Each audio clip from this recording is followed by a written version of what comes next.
Hello, everyone. My name is Jane Shore, and I'm one of the special needs coordinators at Children First. I am presenting a PowerPoint presentation on special needs coordinators called Supporting Our Team, and we're going to learn about coordinating services for children with disabilities. Our goals for this presentation are to provide you information about the role and responsibilities of the special needs coordinator in the support of children with developmental needs, as well as their parents, caretakers, and their teachers. To provide information about the Children First referral process, and to provide information about teacher responsibility before, during, and after a child has been referred. Special needs training is provided every year because at Children First, we have 10 to 16% of our children with special needs participating in our classrooms every year. You may already have a child in your classroom who currently has a plan or support services, and you will most likely need to refer a child for evaluation sometime during the upcoming year. So let's begin. Who are we? We have two special needs coordinators at Children First. I am Jane Shore, and Bonnie Escal is the second service coordinator, special needs coordinator. One supports the sites in the northern part of Sarasota County, while the other supports the sites in the south. Both special needs coordinators, or SNCs, have the same jobs and responsibility to the teachers, parents, caretakers, and to students. Special needs coordinator is a member of the multidisciplinary team, or as we call it, an MDT team. This team is a working team that works together with the teachers, the early childhood developmental specialists, your regional managers, your early childhood mental health specialists, your early childhood coaches, family advocates, the health manager, and the nutrition coordinator. And we review each child monthly at staffings and determine the best follow-up for any children who present with developmental delays in communication and motor skills, problem solving, personal social skills, and sensory processing. Our responsibilities to the team and the children include collecting data from teachers about their concerns, observing children in their classrooms as needed, preparing paperwork and hosting a referral meeting for teachers and parents, referring children to the local educational agencies, or we call them LEAs, for complete evaluations, providing information about special needs to the teacher for the classroom and to parents for their home environment, monitoring special needs plans, the IEP from the school department or the IFSP from Early Steps, as well as therapy and service consistency monitoring. Reviewing all special needs plans with teachers, supporting teachers with completion of their quarterly progress reviews and forwarding these to the school department or to Early Steps, coordinating IEP meetings and Early Steps collaboration meetings with parents and with teachers, and offering additional services to children from other community partnerships and providers. I'd like to now describe a typical referral scenario. Please keep in mind that not all referrals fall under the typical referral scenario, because each child is individual and each referral should be looked at individually. However, I think it's important to know how we typically get our referrals. Usually it begins with a classroom teacher's observation, a parent's concern, a doctor's concern or referral, or an ASQ score in one or more of the domains that is not in the typically developing range. Classroom observations by other members of our team who are in your classroom may also flag an area of concern for a child in the class. Teachers' concerns are typically discussed with their supervisor, who has or will observe the child herself. Action plans or other supports, such as response to intervention or recognition and response, as we call it here at Children First, is then provided to the teacher. Special needs coordinator may observe the child at this time, or wait until the staffing is completed. Teacher will bring her observation notes, her core anecdotes, her current ASQ scores, and any other pertinent data to the monthly staffing for MDT discussion. The SNC may wish to make her observation right after the staffing. Monthly staffing is all about discussion and teamwork. And time, which is our most precious resource, is really important. So that's why staffings are so very important, because there's time each month for all comprehensive service team members and family advocates to support their teachers by careful review of every child in each of the classrooms. It's time for the teachers to report on child and/or family successes, and when needed, discuss areas that may require additional support. It's time for all team members to offer pertinent information from their disciplinary lens and brainstorm with others to offer suggestions for best practice, next steps, and follow-up. It's time to place a referral in COPA, which is our software system, to the appropriate team member who will determine the need for additional evaluations and/or referrals. Further evaluations may then qualify the child for our support service. All referrals made during staffing are decided upon by the entire team as the best step forward. All referrals placed in COPA will need to be completed. And completed could mean that no further evaluation is required. Completed may mean that this child has been referred to an outside agency or an LEA. Completed may mean that parents choose to no longer continue the referral. Completed may mean the child did not qualify for services with any of the agencies that he or she was referred to. The person who was responsible for the completion is the person to whom the evaluation was sent at the time of the staffing. Sometimes referrals are placed in COPA outside of staffing. Sometimes due to a parent concern, we place a referral. If a parent is concerned about a child's speech, communication, behavioral skills, she might report that to the family advocate. At that time, the family advocate will definitely make a referral in COPA, which will be discussed at a staffing. Sometimes a physician makes a referral. Many times family advocates see these referrals on the most recent physical. And then again, they would place a referral into COPA, and under the comments of the referral, they would say that it was a physician referral. Sometimes physicians make referrals using a script, and they are given to the parent. Sometimes these scripts will have the name of the referral agency that the physician wants the family to be referred to. It could be All Children's. It could be Sensory Solutions. It could be Suncoast Therapy. They make their referrals to a variety of community agencies. When this happens, we encourage the parent to follow up on that referral themselves, if at all possible.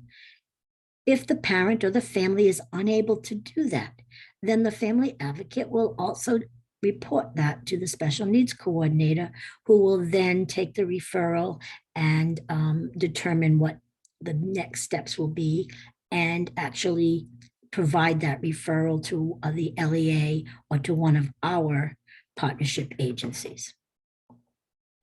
And sometimes a referral is placed into COPA directly from the special needs coordinator who has observed a child in a classroom and has concern about that child meeting developmental milestones. Children First is not a therapeutic preschool. That means that we do not have therapists on staff. We do not fund therapists on staff, but we do refer our children to two local educational agencies. They are called the LEAs, and often to other partnership community agencies who will provide their services at our Children First sites. We do like to have all of our services be provided on site. Some of the services that we provide through our agencies and our partnerships are speech and language therapy, physical therapy, occupational therapy, visual rehab, applied behavioral analysis, social, emotional, and mental health services for children and families. Local educational agencies, or LEA. We have two of them. The first one is Gulf Central Early Steps for children who are 0 to 3 years old. Children from 0 to 3 are referred to Gulf Central Early Steps. They are part of the Health Planning Council of Southwest Florida.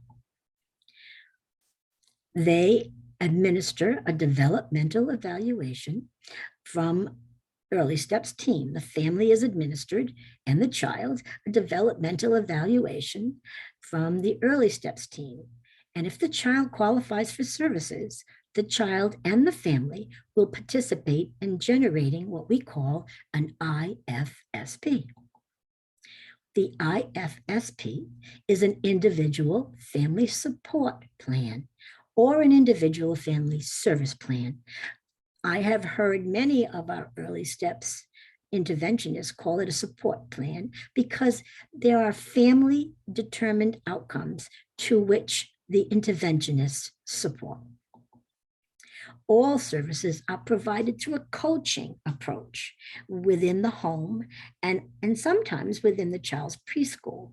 This coaching approach includes the interventionist being able to observe the child for a period of time, watch how the parent, the caretaker, or the teacher interacts with the child, and then make some suggestions to embed some techniques and some teaching methodology during the child's routine periods of the day. They do not take the child out of the classroom personally. They do not take the child out of the home to provide services. It's all provided through this observation and coaching model. IEPs are reviewed biannually. Twice a year, the early intervention team the Early Steps team will look at the outcomes for each individual child and make changes when appropriate. The second LEA is the Sarasota County School Department. We refer children of 3 years old to 5 years old to the Sarasota County School Department. They are administered a full evaluation, and if they qualify for services, they will be given an IEP. An IEP is an individual educational plan and addresses educational goals. The parent and the teacher are present at the IEP meeting, which is held on site or remotely. Our team is involved in the IEP meeting, and we participate in the IEP meetings. Services are provided on our site, and services are typically of the pull-out variety, which means that the therapists will take the child out of the classroom and provide their services in another part of the building. IEPs are reviewed annually. We are invited to the annual IEP meetings. Children First has other community partnerships where we refer children for on-site services. Sertoma Kids, Sertoma Club of Venice, the Florida Center, the Florida Elks Children Therapy Services, Easter Seals, and Sensory Solutions. These are other partnerships that will provide services to children on our sites. Some of them provide OT services, some of them PT services, some of them a variety of services, speech, OT, PT, and we are able to have these partnerships provide us with therapists on site whenever these therapists are available. Sometimes if this agency does not have a therapist available at the time, we might have to wait for that therapist. But again, these are just other avenues for us to provide additional services to our children. Some important things to keep in mind when one of your child is being referred. You'll be invited to participate in the referral meeting along with the family, the parent, and any other team members. You will be asked to sign referral documents. Your ASQ scores should be current and reflect the area of concern, the area that is being referred. Please rescreen when warranted. Referrals to different LEAs and agencies take time to be received, processed, and completed. So the timeline will be discussed at the referral meeting so that everyone knows what kind of timeline we are looking at. Review the chronology of events under the referral tab. Sometimes we have to look for Plan B if a child does not qualify for services for a particular agency and parents and teachers are still concerned about that child. A special needs plan will be provided by the special needs coordinator in the interim with some objectives and tips for individualization as you wait for services to begin. This is a Head Start standard of care that we follow. We always want you to feel free to ask us questions and ask for our support. We want to provide you with all the information that you may need while your child is under the referral process. Here is some important information to keep in mind when you already have a child with an IEP or an IFSP in your classroom. Your special needs coordinator will provide you with a copy of all the plans in your classroom. Detailed information can also be found in the disability section in COPA for those children.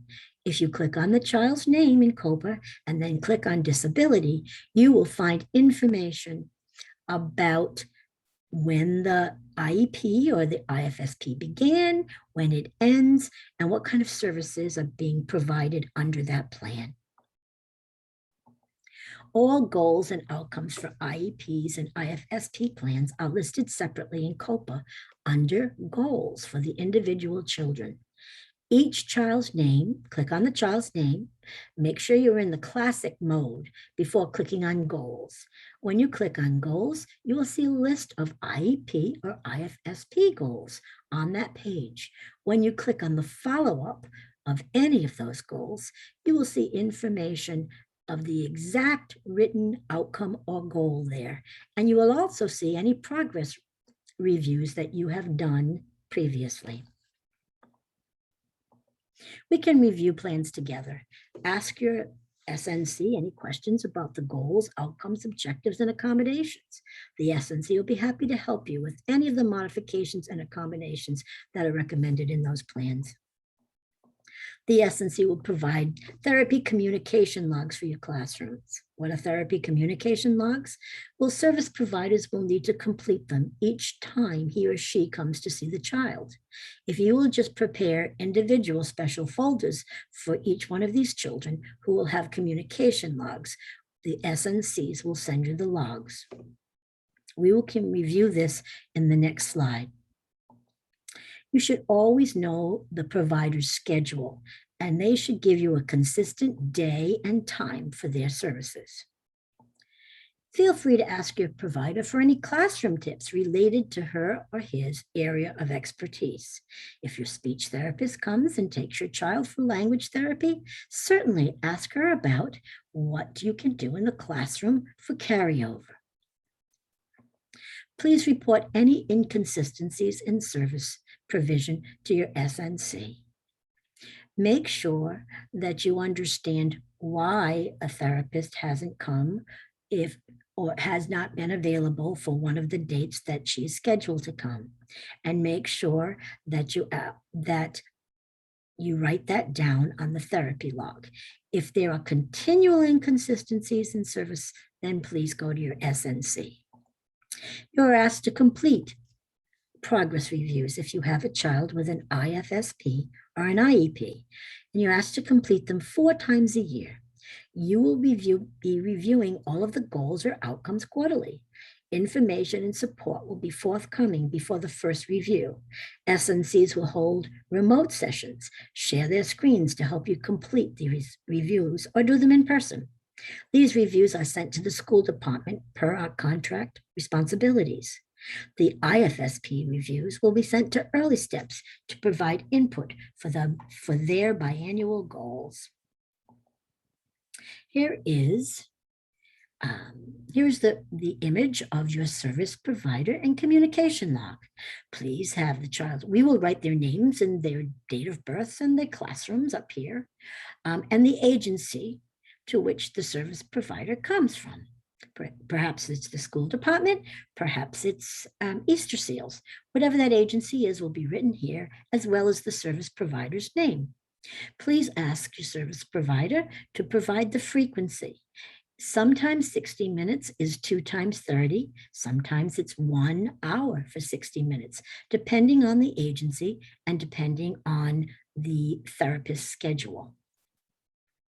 Service provider must sign in and out using her initials for each session. The parent and guardian signs at the end, at the bottom of the page, along with the special needs coordinator. Date is here, time in, initial, time out, and initial. Also, this is something new this year because of the virus. Please list and inform the teacher if any of your other workplaces have had a positive COVID-19 case within the last 2 weeks. If the provider, the therapist, answers that there has been a case in the last 2 weeks, she will not be allowed to enter your classroom or allowed to take a child out of your classroom. Please tell your supervisor and the special needs coordinator if this happens. So this service provider sign-in and communication log, there is one for every provider that the child has. There is one for every month that the child has this provider. We place them in folders for each child receiving services. And we keep these folders in a confidential place. One example of this would be that a child has an OT from one of our other partnership agencies, let's say the Florida Elks, and then that child also has an SLP or speech and language pathologist from the school department.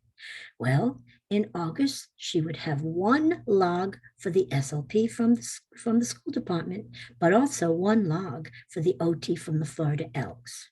In September, that person would also have one log for the SLP from the school department and one log from the Florida Elks OT. Every provider, it has a log a month, and every month has new logs. Direct service providers can take children out of the classroom and provide therapy, but only when cleared by our HR department. This is very important. All cleared service providers will be reported to the regional managers and the EDs by their SNCs. Service providers who are not fully cleared or going through the clearing process will be allowed to do push-in services in the classroom only after receiving orientation training from the SNC. They will be screened with the Raptor machine, or they will have to provide their ID and have their license copied and saved every time they enter our building. All direct service providers must follow the COVID protocols for our agency, whether they are vaccinated or unvaccinated. Masks must be worn. All cleared service providers who pull out children for services must not mix children of different classrooms in their groups. So they cannot take a child from the yellow crayon and a child from the blue crayon and put them into a group in another room. They cannot mix children yet from different classrooms because of the virus. All direct service providers must sign in and out in the foyer, as well as the in and out on communication logs in the classroom, whether providing push-in service or pull-out services. Never allow an unscheduled service provider to enter your classroom without first contacting the special needs coordinator or your building supervisor. There is one exception, and that is a DCF investigator. We must allow them to do their work. However, they must present with their ID and also have their license copied or raptored before entering the building.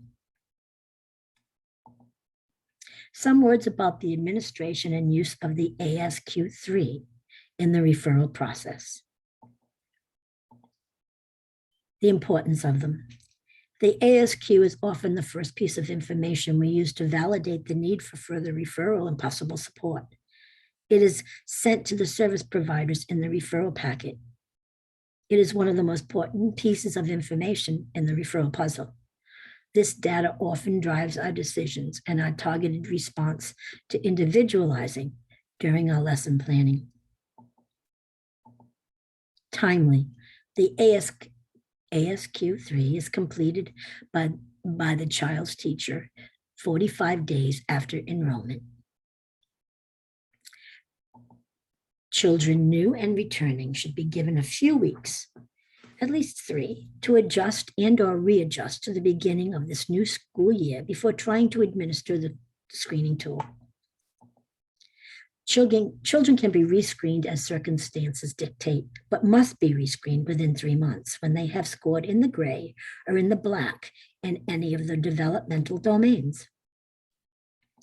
There is an exception that occurs when a child has a special needs plan, such as an IFSP or an IEP, where the goals or the outcomes already target the area of concern.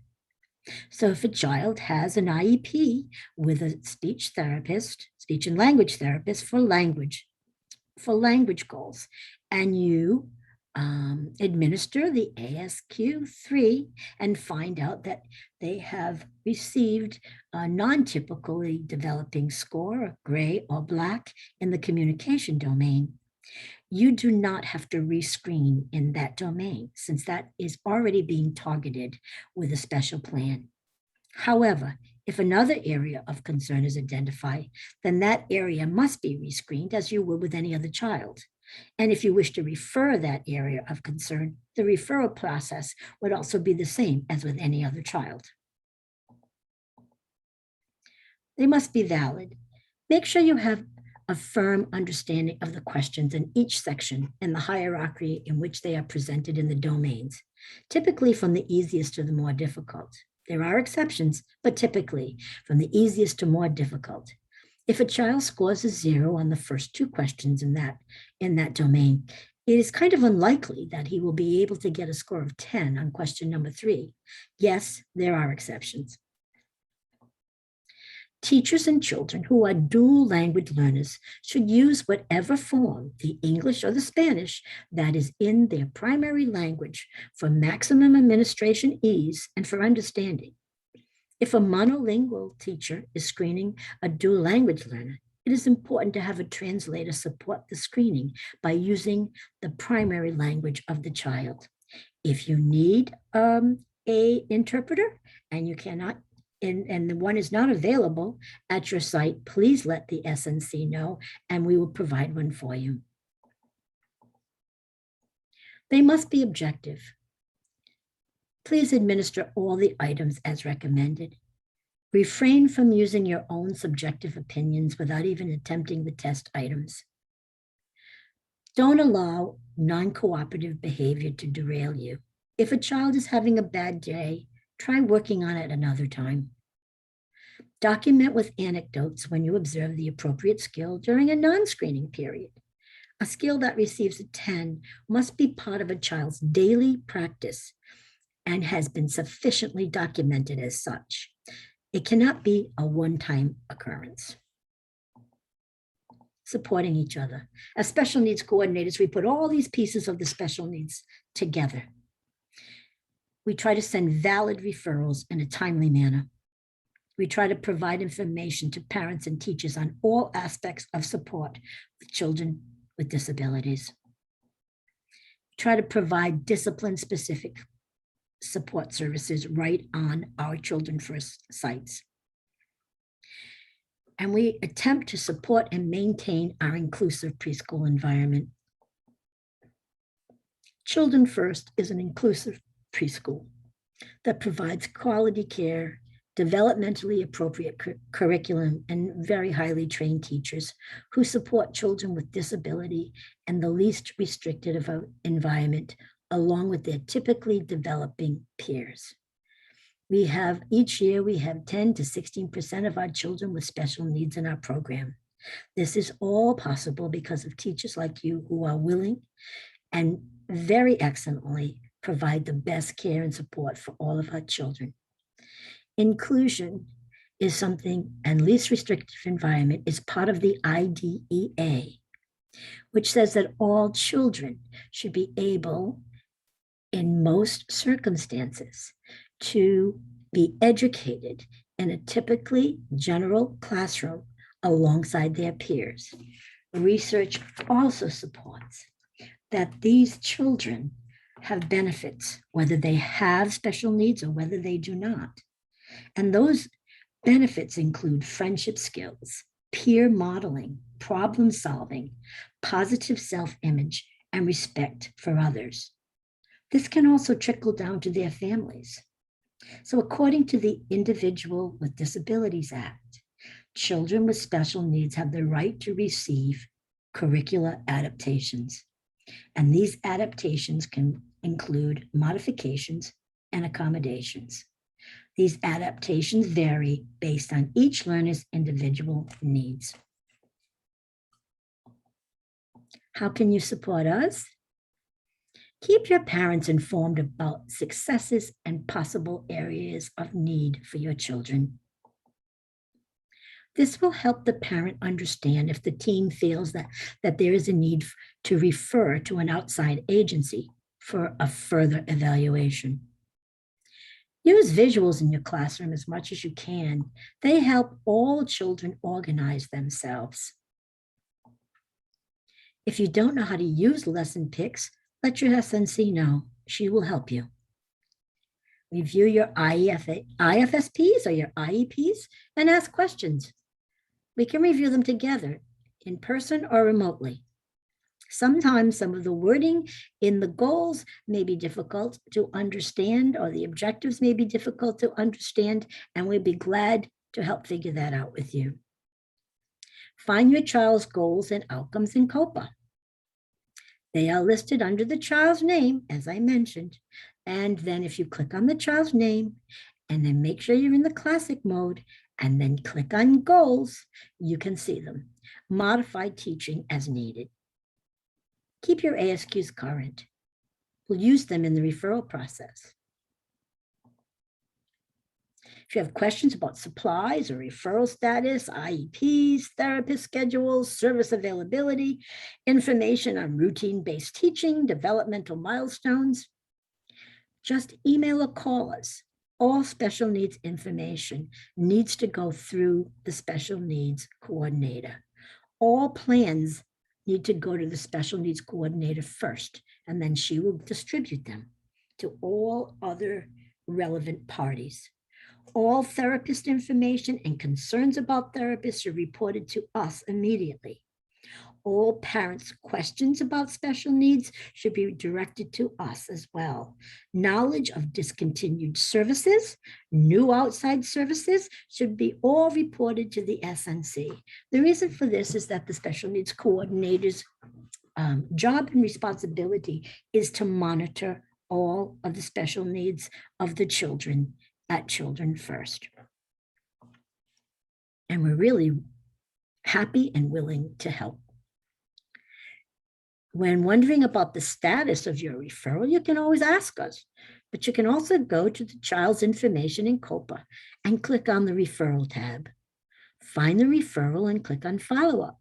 You will find all of the case notes there. These should present as a chronological history of the referral status.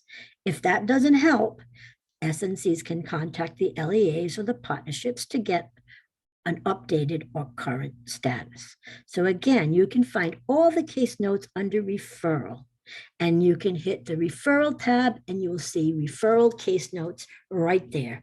If you hit that tab, you can see all of the chronology of the referral, when it was first referral, what has happened since that referral date. Again, we are all humans, and sometimes when we have an overwhelming amount of referrals, we may not have written in those referral notes everything that we know. Again, please ask us if you see that the referral date, the last case note on the referral date, is a date that's over a month old. We would also want to contact those service providers if that be the case, that we had no information for over a month, to see what the current status was, so we could report that to you. Let's have a great year working together. Thank you so much for listening and participating in this presentation. Have a great year.